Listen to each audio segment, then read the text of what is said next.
हर किसी को एक ऐसा इंडिकेटर चाहिए जो ट्रेंड बताए कि ट्रेंड क्या चल रहा है, मोमेंटम क्या चल रहा है, ब्रेकआउट हुआ है कि नहीं, फंडामेंटल कैसा है, परफॉर्मेंस कैसा है 3 इयर्स का, और इसमें जो एनालिस्ट है वो क्या कह रहे हैं। तो यहाँ पे ये जो सिग्नल इंडिकेटर है ये आपको टेक्निकल और फंडामेंटल के थ्रू एनालाइज करके बताएगा कि आपको वो स्टॉक लेना चाहिए कि नहीं। तो उसके लिए क्या करना है, आपको scanex.trade पे आ जाना है। उसके बाद आपको यहाँ इनसाइट्स पे आ जाना है। इनसाइट्स पे जैसे ही क्लिक करोगे आप, यहाँ पर आपको दिखेगा heat map, FIDIs, company filing, MF holding, bulk and block deals और सिग्नल्स। तो आपको सिग्नल्स पे क्लिक करना है। अब जैसे ही आप सिग्नल्स पे क्लिक करोगे यहाँ पर आपको स्टॉक्स दिखेंगे, जो निफ्टी 50 के जितने भी स्टॉक्स हैं वो दिखेंगे और उनका टेक्निकल और फंडामेंटल यहाँ दिखेगा। इसको मैं बताता हूँ आपको, उसके पहले मैं यहाँ बताता हूँ आपको कि आप यहाँ पे इंडेक्स भी चूज कर सकते हो। चाहे निफ्टी 50 करना चाहो, सेंसेक्स करना चाहो तो वो कर सकते हो, FNO स्टॉक्स करना चाहो तो वो कर सकते हो। वैसे ही नीचे आओगे तो निफ्टी IT कर सकते हो, ठीक है, निफ्टी 500 कर सकते हो। मतलब जितने भी स्टॉक्स हैं वो सारे यहाँ पे एनालाइज कर सकते हो आप। तो यहाँ पे मैं निफ्टी 50 के स्टॉक्स ही एनालाइज करके बताऊंगा। उसके बाद यहाँ पे आपको शो कर रहा है बुलिश एंड बियरिश, ठीक है। तो आप यहाँ पे बुलिश भी कर सकते हो, आप यहाँ पे बियरिश भी कर सकते हो। बियरिश अगर करोगे तो यहाँ पर आपको बियरिश स्टॉक दिखेंगे। तो यहाँ पर मैं क्या करूंगा, मैं बुलिश कर देता हूँ। उसके बाद आपको यहाँ पे दिख रहा होगा लॉन्ग टर्म, शॉर्ट टर्म। अगर आप लॉन्ग टर्म ड्यूरेशन चाहते हो तो लॉन्ग टर्म कर सकते हो,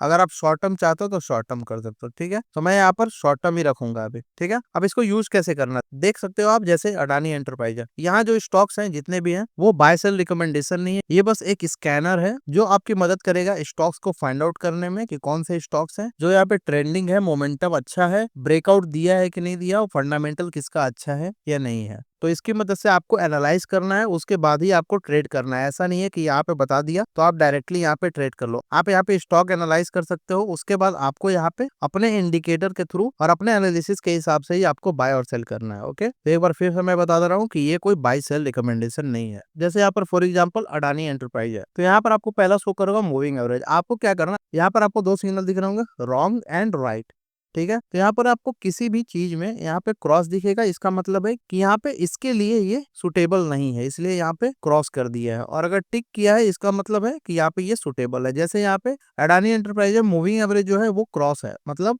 यहाँ पे मूविंग एवरेज के लिए यहाँ पे आपको बता रहा है कि ये अडानी एंटरप्राइज सही नहीं है, ठीक है।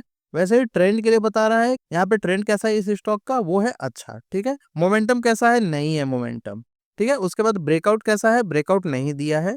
यहाँ पे फंडामेंटल्स कैसा सही है, परफॉर्मेंस कैसा सही है। उसके बाद हम इधर आएंगे तो यहाँ पर मुझे बता रहा है एनालिस्ट क्या बता रहा है, यहाँ पे बाय कर सकते हो आप। वैसे ही हम और भी स्टॉक्स देखेंगे, जैसा अडानी पोर्ट है, उसमें क्या है, यहाँ पे मूविंग एवरेज सही बता रहा है, यहाँ पे ट्रेंड भी अच्छा बता रहा है, मोमेंटम भी है, ब्रेकआउट नहीं दिया है, फंडामेंटल्स अच्छा है, परफॉर्मेंस लास्ट क्वार्टर परफॉर्मेंस भी अच्छा है यहाँ पे, और यहाँ पे एनालिस्ट ने भी बाय बताया है। ज्यादा अगर क्रॉस है इसका मतलब है कि वो स्टॉक बाइंग के लिए सही नहीं है।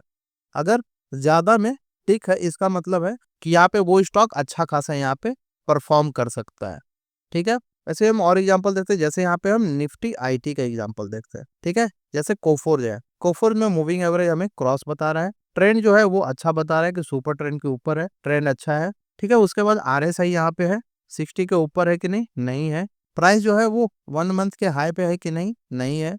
EBITDA मार्जिन कैसा, सही है। परफॉर्मेंस कैसा है, सही है। उसके बाद बाय बताया कि नहीं, यहाँ पे बाय बता रहा है। उसके बाद HCL टेक्नोलॉजी है, उसमें भी आप देख सकते हो मूविंग एवरेज जो है क्रॉस है, ट्रेंड जो है वो अप ट्रेंड में है, RSI का मोमेंटम नहीं है, ठीक है। ब्रेकआउट यहाँ पे नहीं दिया है, फंडामेंटल सही है, और परफॉर्मेंस जो है क्वार्टरली ऑन क्वार्टरली उतना सही नहीं है। यहाँ पे एक और चीज आप कर सकते हो, जैसे यहाँ पे आप क्लिक करोगे तो यहाँ पर आपको दिखेगा price is greater than SMA 50 and SMA 200, price is greater than EMA 20 and EMA 50, और गोल्डन क्रॉसओवर भी कर सकते हो आप। तो गोल्डन क्रॉसओवर अगर मैं करता हूँ तो यहाँ पर मुझे ऐसे ही स्टॉक्स बताएगा जो यहाँ पे गोल्डन क्रॉस किया है। उसके बाद आप इस पे क्लिक करो तो यहाँ पे आपको शो करेगा ट्रेंड में एबव सुपर ट्रेंड और price is making higher high. तो यहाँ पर अगर आप क्लिक करते हो, जो स्टॉक्स हायर हाई बना रहे हैं वही स्टॉक्स यहाँ पे आपको शो करेंगे। तो ये बहुत ही अच्छा इंडिकेटर हो सकता है ट्रेंड के लिए, ठीक है। उसके बाद यहाँ पे आपको शो कर रहा है RSI और यहाँ पे MACD। तो आपको जो भी अच्छा लगता है उसको यहाँ पे यूज कर सकते हो, मतलब आप इसको यहाँ पे फिल्टर आउट भी कर सकते हो, और उसके बाद यहाँ पे फाइंड आउट कर सकते हो अपने एनालिसिस के हिसाब से कि कौन सा स्टॉक आपके लिए बेस्ट हो सकता है, ठीक है। तो ऐसे स्टॉक देखते हैं जो हायर हाई बना रहा है। तो यहाँ पे निफ्टी 50 में आएंगे हम और देखते हैं कि कौन सा स्टॉक है जो हायर हाई बना रहा है। नहीं, कोई भी ऐसा स्टॉक नहीं है जो यहाँ पे हायर हाई बना रहा है, तो हम यहाँ पे सुपर ट्रेंड की मदद से ही लेंगे, ठीक है। निफ्टी 500 में देखते हैं कौन सा स्टॉक है जो हायर हाई बना रहा है। तो यहाँ पे कोई भी स्टॉक नहीं है जो हायर हाई यहाँ पे बना रहा है, इसलिए क्या है हम यहाँ पे सुपर ट्रेंड का ही यूज करेंगे। ठीक है, आप चाहो तो हायर हाई भी यूज कर सकते हो, ऐसे स्टॉक्स जिसमें हायर हाई बनाएगा वो आपको वहाँ पे शो करेगा। तो इस तरह से आप क्या कर सकते हो, स्कैनेक्स जो है ये एक स्क्रीनर है, इसमें आप सिग्नल जो इंडिकेटर है इसकी मदद से यहाँ पे ट्रेडिंग कर सकते हो और पता कर सकते हो कौन सा स्टॉक आपके लिए बेस्ट हो सकता है। बट ये जो है ये आपको स्टॉक्स फाइंड आउट करके देगा कितने स्टॉक्स हैं जिनमें यहाँ पे मूविंग एवरेज बताएगा कि क्या कर रहा है, ट्रेंड जो है वो कैसा है, मोमेंटम कैसा है, ब्रेकआउट दिया है कि नहीं, फंडामेंटल कैसा है, परफॉर्मेंस कैसा है, और यहाँ पे एनालिस्ट क्या कह रहे हैं बाय सेल के लिए। ये बस आपको स्टॉक्स बताएगा, बट यहाँ पर आपको बाय और सेल आपके खुद के एनालिसिस के हिसाब से ही करना है और आपके खुद के इंडिकेटर के हिसाब से करना है। ठीक है, ठीक है, तो आप समझ रहे हो कि आपको सिग्नल जो इंडिकेटर है उसका यूज कैसे करना है स्कैनर्स की मदद से। तो अगर आप स्कैनर्स फ्रीली यूज करना चाहते हो तो आपके पास धन का डीमैट अकाउंट होना चाहिए। अगर आपके पास धन का डीमैट अकाउंट है तो आप इसको फ्री यूज कर सकते हो, बट अगर आपके पास धन का डीमैट अकाउंट नहीं है तो लिंक मैंने डिस्क्रिप्शन में दे दिया है, वहां से जाकर के आप धन का डीमैट अकाउंट ओपन कर सकते हो। आई होप आपको वीडियो इन्फॉर्मेटिव लगा होगा। इस वीडियो को लाइक करो, शेयर करो और सब्सक्राइब करो हमारे चैनल को। Thank you so much guys.